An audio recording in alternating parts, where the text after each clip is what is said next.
ये एक साइंसी फिल्म है जिसमें एलियंस को दिखाया जाता है जो कि दुनिया में एक इंसान बॉडी में एंटर होकर दुनिया घूमता है और क्या क्या करता है वो हम इस फिल्म में देखेंगे। तो कहानी के स्टार्ट में हम एक बाइकर को देखते हैं जो एक लड़की को उठाकर अपनी वैन में लाता है। इस वैन में पहले ही से एक लड़की मौजूद होती है जिसका नाम एलिस होता है। वो पहले इसे गौर से देखती है, फिर इसके कपड़े उतार कर पहन लेती है क्योंकि ये लड़की एलिस पूरी तरह नेकेड होती है। यहाँ पर इनके अलावा सारी जगह सफेद रंग में होती है। दूसरी तरफ एक स्पेसशिप दिखाया जाता है जो दुनिया से वापस जा रही होती है। दरअसल ये एलियंस थी और जो बाइकर उस लड़की को उठाकर लाता है वो भी एक एलियन ही था और जो स्पेसशिप दिखाई गई थी वो इन्हें छोड़ने आई थी। एलिस यहाँ की जबान सीखती है और अपने आप को तैयार करती है। एलिस का यहाँ काम लोगों का शिकार करना था। ये किसी राह चलते भीड़ में किसी का शिकार नहीं करते थे बल्कि जो इंसान अकेला हो उसका शिकार करते थे और ऐसे इंसान को मारते थे जिसका दुनिया में कोई और ना हो ताकि जब वो उसका शिकार करें तो कोई भी इस इंसान को तलाश न करे। अब एलिस पहले शिकार को ढूंढने के लिए एक वैन में घूमती है लेकिन वो साथ साथ यहाँ पे अपने लिए कुछ चीजें भी खरीदती है और कार में बैठकर लिपस्टिक भी लगाती है। अब एलिस पूरी तरह तैयार होकर अपने शिकार को ढूंढने लग जाती है। जाते जाते सड़क पे उसे एक लड़का नजर आता है। ये कार इसके पास रोककर इससे रास्ता पूछने लगती है। एलिस चाह रही थी कि किसी तरह ये इसे अपनी गाड़ी में बिठा ले और एलिस इसका शिकार कर सके, मगर ये लड़के को काहिल नहीं कर पाती और वो लड़का मुझे कहीं जाना है कहकर वहाँ से चला जाता है। इसी तरह उसे एक और आदमी भी मिलता है मगर ये उसे भी कार में बिठा नहीं पाती। बहुत लोगों को ट्राई करने के बाद एलिस को एक इंसान मिल ही जाता है जो इसकी बातों में आ जाता है और गाड़ी में बैठ जाता है। गाड़ी में बैठने के साथ एलिस इसके साथ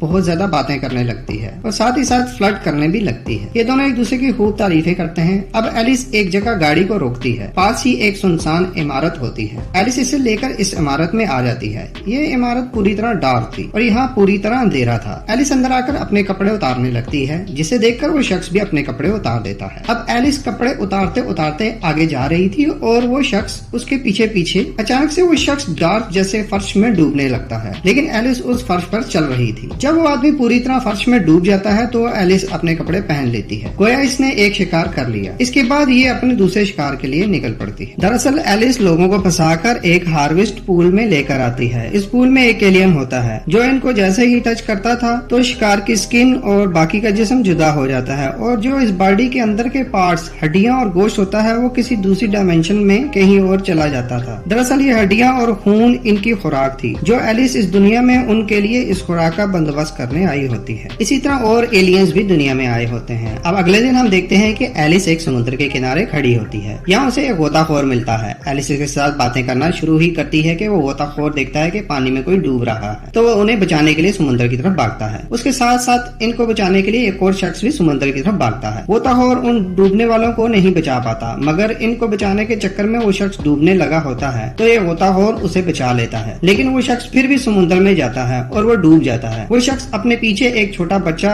छोड़कर गया था। गोताखोर उसे बचाने के चक्कर में खुद मुश्किल में फंस जाता है और अपनी जान बचाकर बड़ी मुश्किल से किनारे पर आता है। अब एलिस उसके पास जाती है और उसे पत्थर से मारकर बेहोश कर देती है। फिर ये गोताखोर को अपनी वैन की तरफ ले जा रही होती है लेकिन ये उस बच्चे की तरफ जरा सा भी ध्यान नहीं देती जो अकेला रह गया था क्योंकि एलिस एक एलियन थी। इसमें ह्यूमन इमोशन जैसी कोई फीलिंग नहीं होती। रात को वो एलियन बाइकर आता है और उस गोताखोर का सारा सामान उठाकर ले जाता है और ये भी इस बच्चे की तरफ कोई ध्यान नहीं देता। एलिस अगले शिकार के लिए एक क्लब में आती है। यहाँ उसे देखकर इसके पास एक लड़का आता है और इससे बातें करने लगता है। एलिस इस लड़के के साथ डांस करती है और इसके बाद इसे भी हार्वेस्ट पूल ले आती है। ये लड़का एलिस के साथ रोमांस करने के लिए बहुत उतावला हो रहा होता है और डांस भी कर रहा होता है। अब एलिस उसे अपनी तरफ लाती है और खुद पीछे पीछे जाने लगती है और देखते ही देखते ये फर्श में डूब जाता है। फर्श में डूबने के बाद ये लड़का देखता है कि एलिस तो आराम से पानी के ऊपर से चलती जा रही है। उसे कुछ समझ नहीं आता कि हो क्या रहा है। थोड़ी देर में इसका भी वही हाल होता है जो बाकी सबका हुआ था। अगले दिन एलिस फिर शिकार के लिए वैन में घूम रही थी। तभी वो रेडियो में खबर सुनती है कि जिसमें बताया जा रहा था कि समुद्र के किनारे एक आदमी की डेड बॉडी मिली है और इसकी बीवी और बच्चा अभी तक मिसिंग है। एलिस न्यूज सुनकर फिर से अपने काम में लग जाती है। तभी उसे एक आदमी मिल जाता है। ये आदमी एलिस के साथ काफी फ्लर्ट कर रहा होता है जिसकी वजह से एलिस को उसे काबू करने के लिए कुछ खास मेहनत नहीं करनी पड़ती। बातें करते करते ही उसे हार्वेस्ट पूल तक ले आती है और इसे भी काले पानी में छोड़ जाती है। इसके बाद इसके पास वही बाइकर आता है और वो एलिस की आंखों को ध्यान से चेक करने लगता है। दरअसल ये सब एलियंस का सुपरवाइजर होता है जो इस बात का ख्याल रखता है कि सभी एलियंस अच्छे से काम कर रहे हैं कि नहीं। तसल्ली होने के बाद बाइकर यहाँ से चला जाता है और एलिस वहाँ से निकल पड़ती है। अब एलिस सड़क पर चलते चलते अचानक से गिर जाती है जिसके बाद इसके आसपास के लोग इसकी मदद करने लगते हैं। दरअसल दरअसल एलिस के अंदर ह्यूमन इमोशंस पैदा होना शुरू हो जाते हैं, जिससे ये पूरी तरह बेखबर थी। उसी रात जब एलिस अपने शिकार ढूंढ रही थी, उसे सड़क पर एक आदमी अकेले जाता हुआ नजर आता है। एलिस इस आदमी को अपनी गाड़ी में बिठा लेती है। इस आदमी का चेहरा काफी अजीब होता है। एलिस के पूछने पर ये आदमी बताता है कि मेरा कोई दोस्त नहीं, क्योंकि मेरा चेहरा काफी अजीब है, इसलिए मैं शॉपिंग के लिए सिर्फ रात को ही बाहर निकलता हूँ। इसे देखकर एलिस इसका हाथ अपने चेहरे पर फेरने लगती है और इसे कहती है कि मेरे पास जगह है जहाँ हम दोनों खूब मजे कर सकते हैं। एलिस इसे भी फंसाकर हार्वेस्ट पूल ले आती है। जब एलिस अपने कपड़े उतारती है तो ये कहता है कि कहीं मैं कोई ख्वाब तो नहीं देख रहा। इस पर एलिस कहती है कि नहीं, ये हकीकत है और आओ मेरे पास। ये आदमी चलते चलते पूरी तरह काले फर्श में डूब जाता है। एलिस जैसे ही कपड़े पहनकर वहाँ से जाने लगती है तो ये देखती है कि एक मक्खी शीशे में फंसने की वजह से बहुत तड़प रही थी। मक्खी को तड़पते देखकर एलिस को पानी में डूबे आदमी की तड़प का एहसास होने लगता है। दरअसल अब एलिस में इंसानों की तरह काफी इमोशंस पैदा हो चुके थे, इसीलिए ये इस आदमी को पानी से निकालकर उसे बिल्डिंग के बाहर छोड़ देती है। अब एलिस को अच्छी तरह पता था कि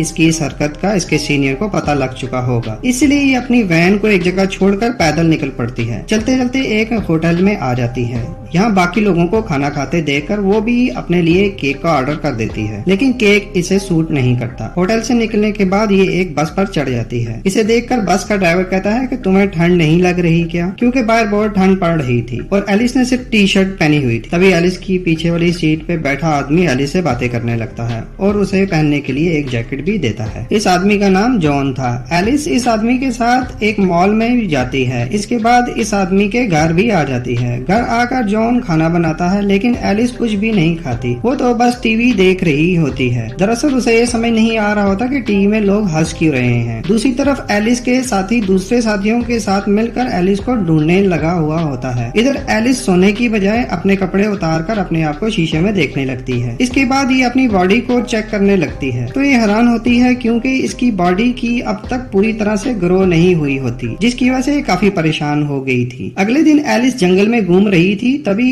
इसके पास फॉरेस्ट मैन आता है। ये एलिस को अकेले देखकर इसके साथ जबरदस्ती करने लगता है। एलिस अपने आप को बचाने के लिए इससे हाथापाई करने लग जाती है और इसी दौरान फॉरेस्ट मैन के हाथ एलिस की नकली स्किन आ जाती है और वो डर कर भाग जाता है। इसके बाद एलिस इंसानी स्किन को उतार कर अपने असली रूप में आ जाती है। अब एलिस अपने इंसानी चेहरे को ध्यान से देख रही थी। तभी वो फॉरेस्ट मैन उस पर तेल डालकर उसे आग लगा देता है। आग लगने पर एलिस जंगल से भागकर बाहर आ गई थी। यहाँ पर हर तरफ बर्फ ही बर्फ थी। इधर एलिस का सुपरवाइजर अभी तक उसे ढूंढ रहा था, जबकि एलिस जलकर राख बन चुकी थी। और यहीं इस मूवी का एंड हो जाता है। मजीद कहानी के लिए हमारे पेज को सब्सक्राइब जरूर करें। शुक्रिया।